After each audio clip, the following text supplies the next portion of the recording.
அனைவருக்கும் வணக்கம். மீன ராசிக்காரர்களுக்கு எதிர்கால வாழ்க்கையை தீர்மானிக்கக்கூடிய அடுத்த 119 நாட்கள் எப்படி அமைய போகிறது என்பதை ஆராய்ந்து பார்க்கும்போது, ராசியின் அதிபதியான குரு பகவான் தைரியஸ்தானத்தில் வக்ரம் பெறுகிறாருங்க.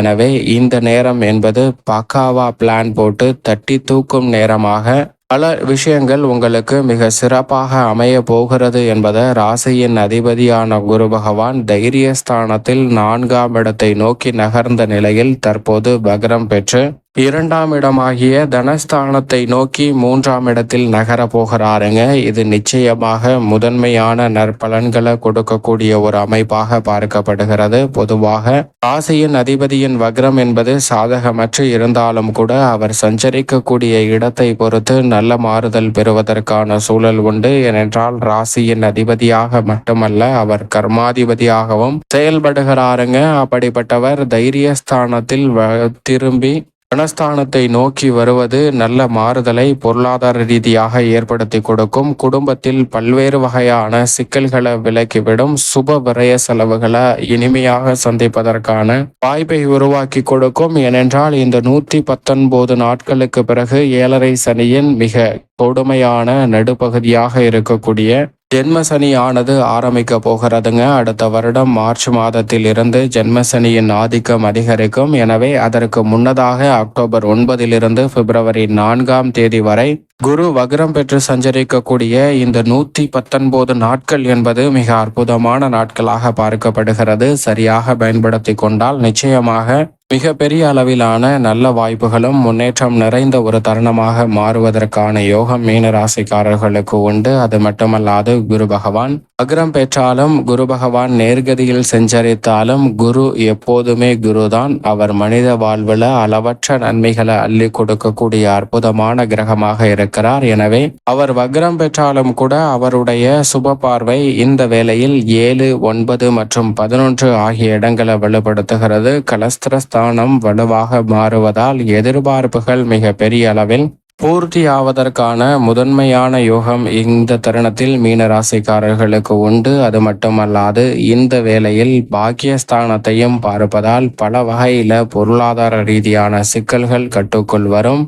எதிர்பார்ப்பதை விட நல்ல முன்னேற்ற வாய்ப்புகளை நிறைவாக சந்திப்பதற்கான சூழல் நிச்சயமாக உங்களுக்கு கிடைக்கிறதுங்க. லாபஸ்தானத்தையும் பார்ப்பதால் 7.5 சனியின் முதல் விரய சனியில் இருக்கக்கூடிய இந்த காலகட்டத்தில் சந்திக்கக்கூடிய பல சிக்கல்கள் கட்டுக்குள் வந்து நல்ல முன்னேற்றத்தை நிறைவாக பெற முடியும். எதிர்கால வாழ்க்கையை தீர்மானிக்கக்கூடிய வகையில் இந்த 119 நாட்கள் மிக முக்கியமாக மீனராசிக்காரர்களுக்கு நல்ல மாற்றத்தை ஏற்படுத்தி கொடுக்கக்கூடிய ஒரு தருணமாக அமைய போகிறது என்பதுதான் யதார்த்தமான உண்மை. எனவே சரியாக பயன்படுத்தி கொள்ளுங்கள். ஏனென்றால் வாய்ப்புகள் என்பது அனைவருக்கும் சமமாக வழங்கப்படும். அதை யார் சரியாக பயன்படுத்தி கொள்கிறார்களோ அவர்களுடைய வாழ்வில் எதிர்கால சிக்கல்கள், சிரமங்கள் அனைத்துமே விலகி மகிழ்ச்சியும் முன்னேற்றமும் நிறைவாக கிடைப்பதற்கான சூழல் உருவாகும். அந்த வகையில் பார்க்கும்போது உதாரணமாக ஒரு மிக பெரிய சாம்ராஜ்யத்தின் சக்கரவர்த்தியாக இருக்கக்கூடிய அரசர் ஒரு போட்டி ஒன்றை அறிவிக்கிறார். அது என்ன போட்டி என்றால், தன்னுடைய அரண்மனை வாயிலில் இருக்கக்கூடிய இரும்பு கதவை எந்தவிதமான உபகரணங்களும் இன்றி தன்னுடைய கரத்தின் பலத்தை மட்டும் பயன்படுத்தி தள்ளி திறப்பவர்களுக்கு மிக பெரிய பரிசாக தனது ராஜ்யத்தில் இருக்கக்கூடிய சிறு பகுதியை பிரித்து அதை நிர்வகிக்கக்கூடிய பொறுப்பை கொடுக்க போகிறேன், சிற்றரசராக மாற்றப் போகிறேன் என்ற அறிவிப்பை வெளியிடுகிறாருங்க. இதை கேட்டவுடன் அந்த போட்டியில் எப்படியாவது வெற்றி பெற்று சிற்றரசராக மாற வேண்டும் என்ற எண்ணம் பலருக்கு வருகிறது. எனவே அந்த போட்டி நடைபெறக்கூடிய இடத்தில்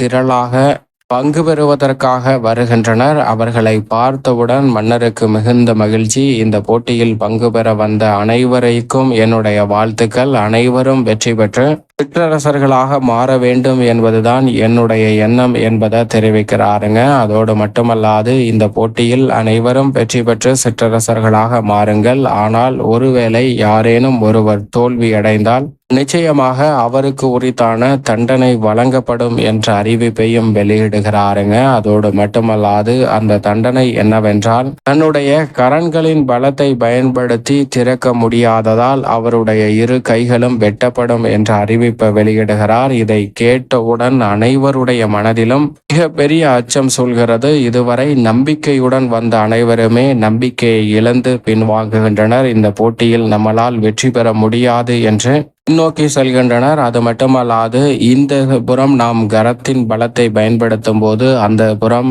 போர் வீரர்கள் இருப்பார்கள் அல்லது போர் யானைகள் இருக்கும். அதை நாம் தள்ளி திறப்பது என்பது நிச்சயம் முடியாத காரியம் என்று அனைவரும் பின்வாங்குகின்றனர். ஆனால் அந்த கூட்டத்தில் இருந்த ஒரே ஒரு நபர் மட்டும் அந்த போட்டியில் பங்கு பெறுவதற்காக முன்னோக்கி நகர்கிறார். அவரை பார்த்து மற்ற அனைவருமே அந்த போட்டியில் நிச்சயமாக வெற்றி பெற முடியாது, உன்னுடைய கைகள் வெட்டப்பட போவது உறுதி என்று எச்சரிக்கின்றனர். ஆனால் அதை பொருள்படுத்தாத அந்த நபர் இலக்கை நோக்கி பயணிக்கிறாருங்க. பயணித்தது மட்டுமல்லாது அந்த கதவை தள்ளுவதற்கான முயற்சியில் ஈடுபடுகிறார். அந்த கதவு எளிதாக திறந்து விடுகிறது. ஏனென்றால் இவர்கள் நினைத்தது போல் அந்த கதவை தடுப்பதற்கு எந்த விதமான பலத்தையும் அரசர் பயன்படுத்தவில்லை. எனவே எளிதாக அந்த கதவு திறந்து விடுகிறது. அவரும் சிற்றரசராக மாறுகிறார். மிக பெரிய சக்கரவர்த்தியாகவும் பின்னர் நாளடைவில் மாறுகிறாருங்க. இது போன்றுதான் அனைவருக்கும் மீனராசிக்காரர்களுக்கு வாய்ப்பு சமமாக வழங்கப்படும். அதை யார் பயன்படுத்திக் கொள்கிறோம் என்பதுதான் கேள்விக்குறி. தற்போது கூட உங்களுடைய மனதில்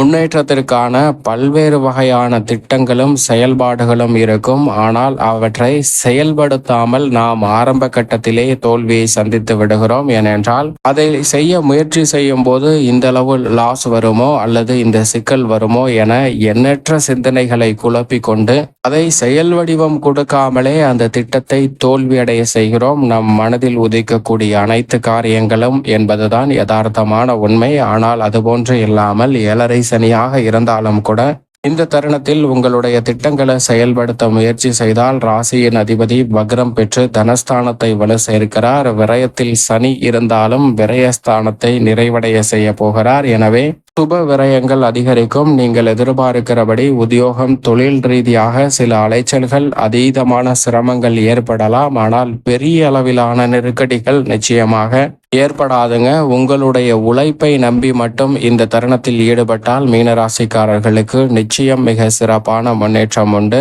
ஆனால் பங்குச்சந்தை முதலீடு போன்ற உங்களது உழைப்பு இல்லாமல் இருக்கக்கூடிய விஷயங்கள்ல நிச்சயமாக ஈடுபட வேண்டாம். அதில் பெரிய அளவிலான நஷ்டத்தையும் சந்திப்பதற்கான சூழல் வரலாம்.